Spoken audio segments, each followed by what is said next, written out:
Oke, sudah siap semuanya? Kita langsung mulai saja ya. Nanti yang baru datang nyusul saja. Vika belum kelihatan tuh, Vika.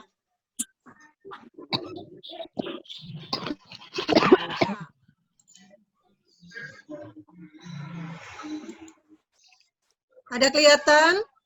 Kelihatan? Kelihatan, Bu. Ya, oke. Kita lanjut. Semuanya matikan lagi. Kita akan belajar tentang statistika. Nah, statistika itu apa sih? Statistika adalah pengetahuan yang berhubungan dengan cara-cara mengumpulkan data, pengolahan data, penyajian data, dan penarikan kesimpulan berdasarkan kumpulan data yang dilakukan. Data itu apa? Nah, data adalah suatu informasi yang diperoleh dari pengamatan atau penelitian. Kemudian, nah, kita akan lihat macam-macam data. Macam-macam data itu apa? Ada data kuantitatif, yaitu data yang berupa angka. Misalnya, kalau kita pas ulangan, kita dapat nilai, ada angkanya, yaitu namanya data nilai matematika, misalnya seperti itu. Kemudian data kualitatif adalah data yang berhubungan dengan kategori yang berupa kata-kata, jadi bukan angka. Misalnya, data tentang warna favorit. Nah, misalnya ada yang warna favoritnya merah, hijau, kuning, dan sebagainya, seperti itu. Jadi ada data kuantitatif dan ada data kualitatif. Nah, penyajian data itu bagaimana? Untuk menyajikan data, ada beberapa cara. Yang pertama, dengan tabel frekuensi. Yang kedua, dengan diagram batang. Yang ketiga, diagram garis. Yang keempat, diagram lingkaran. Yang terakhir adalah diagram. Ya, misalkan ada contoh nih. Ada data berat badan, banyak banget di datanya. Nih, ada 41 kg, 42, 47, 41, dan sebagainya. Nah, ini banyak banget tidak teratur datanya. Ya kan? Banyak banget, bisa apa? Bergabung-gabung. Ini enggak ada dari, coba dilihat, paling kecilnya berapa datanya, coba? 40. 40. Ya, jadi datanya 40, ada data yang paling besar 44. Tapi kita nggak tahu nih, ada berapa orang, atau ada berapa data. Nah, makanya kita kelompokkan. Nah, salah satunya yaitu dengan cara penyajian datanya dengan tabel frekuensi. Jadi kita cari data yang paling kecilnya berapa? 40 kilo misalnya. Nah, pernah lihat nggak yang waktu perhitungan suara itu, pernah lihat nggak waktu pemilu? Pernah. Jadi di situ 40 dicoret nih. Nah, ada 40 dicoret. Iya. Thread 1, gitu kan? Satu. Sampai nanti dihitung yang ada yang namanya tali-tali gitu, tahu nggak? Tali-tali. Jadi misalnya 1, coret lagi, 1 lagi, 1 lagi, 1 lagi. Kalau 5 ditaliin. Nah, ini kebetulan Ibu nggak masukkan nih di sini nih. Nanti Ibu tambahkan lagi nanti ya. Jadi setelah kita coret-coret, kita hitung itu ternyata 40 kg ada 6 orang. Yang 41 ada 12 orang. Yang 42 ada 15 orang. 43, 18 orang. Sedangkan yang 44 ada 9 orang. Nah, jadi ternyata banyaknya data itu ada berapa? Ada 60 orang. 60 berat badan. Nah, jadi di sini kita bisa melihat lebih mudah daripada melihat seperti ini, berantakan seperti ini. Tidak enak, ada berapa kita harus ngitung satu-satu seperti itu. Nah, setelah kita masukkan ke dalam tabel, namanya tabel frekuensi, itu kita bisa lihat. Jadi di sini besarnya, jumlahnya ada 60.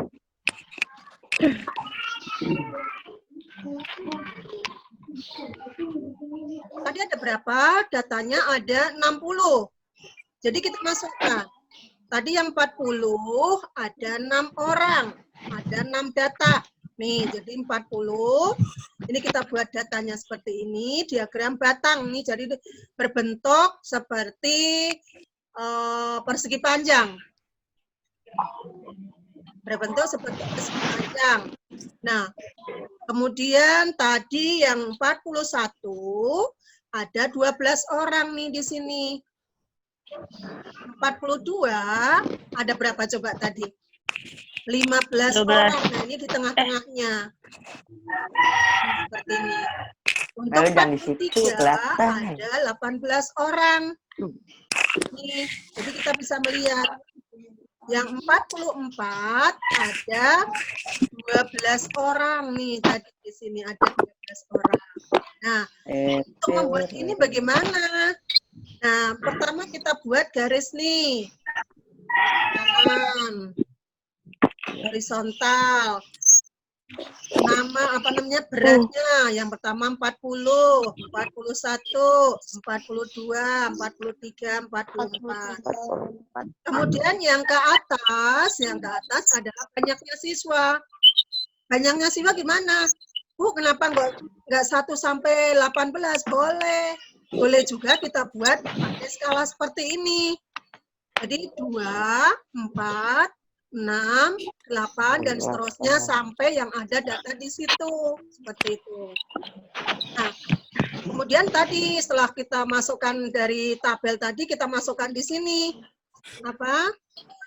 Data-datanya. Jadi 40 kg ada 6 orang dan sebagainya. Tadi yang sudah Ibu jelaskan. Nah, ini juga tidak harus berbentuk seperti persegi panjang seperti ini. Bisa juga nanti berbentuk balok. Ya, bisa berbentuk balok. Oke, ini untuk diagram batang. Yang berikutnya adalah diagram garis.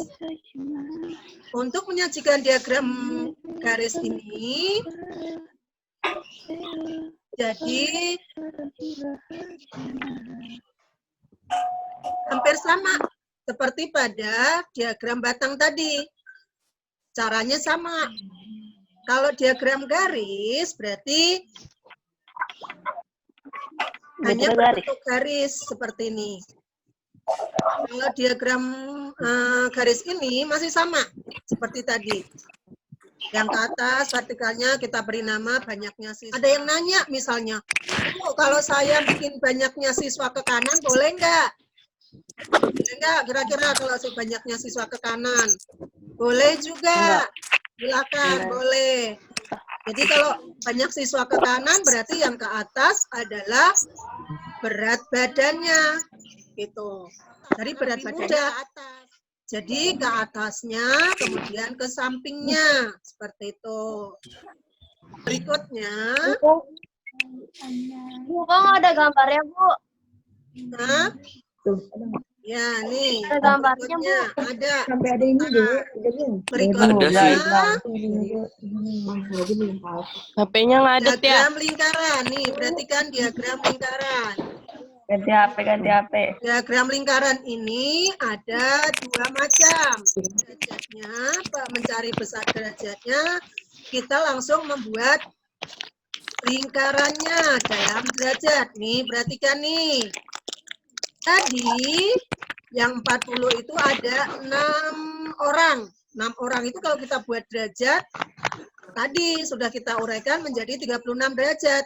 Nih, kita buat menjadi seperti ini. Pertama, kita buat lingkaran. Kalau buat lingkaran pakai apa coba? Buat lingkaran pakai yang telah pakai jangka dengan busur derajat. 36 derajat. Hanya itu kalau kita gabungkan 360 derajat. Oke, yang berikutnya. Nah, tadi dalam derajat, sekarang dalam persen. Dalam persen nih, nah caranya gimana? Nah, tadi kalau beratnya 40 ada 6 orang dibagi dengan jumlah seluruhnya 60 tadi dikalikan 100%. Jadi dapatnya 10%. Berisik suara apa?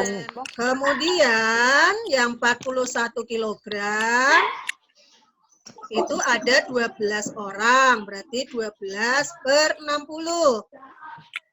Dikali Berisik, Pas. 100%. Jadi Gua ada udah kagak. 20%.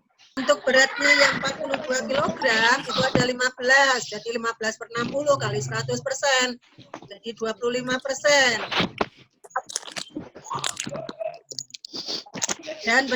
Dan seterusnya. Berikutnya ya tinggal kita gambar. Gambarnya bagaimana? Nah, ini masih sama gambarnya seperti tadi dalam bentuk derajat. Dalam bentuk derajat sama nih. Besarnya sama tadi, hanya yang membedakan kalau tadi kita tulis dalam bentuk derajat, sekarang kita tulis dalam bentuk persen dan sebagainya. Nah, ini sudah kita peroleh gambarnya yang berbentuk lingkaran dalam persen. Nanti kalau kamu pengen buka-buka di YouTube-nya bagaimana cara membuat diagram batang, diagram lingkaran, atau diagram garis.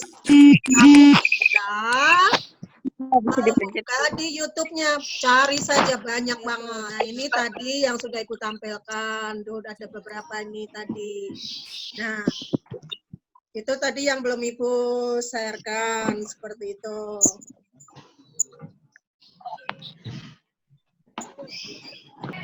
Oke, ada yang mau tanya enggak? Sudah habis, kita sudah selesai, hanya sampai sini saja. Terima kasih.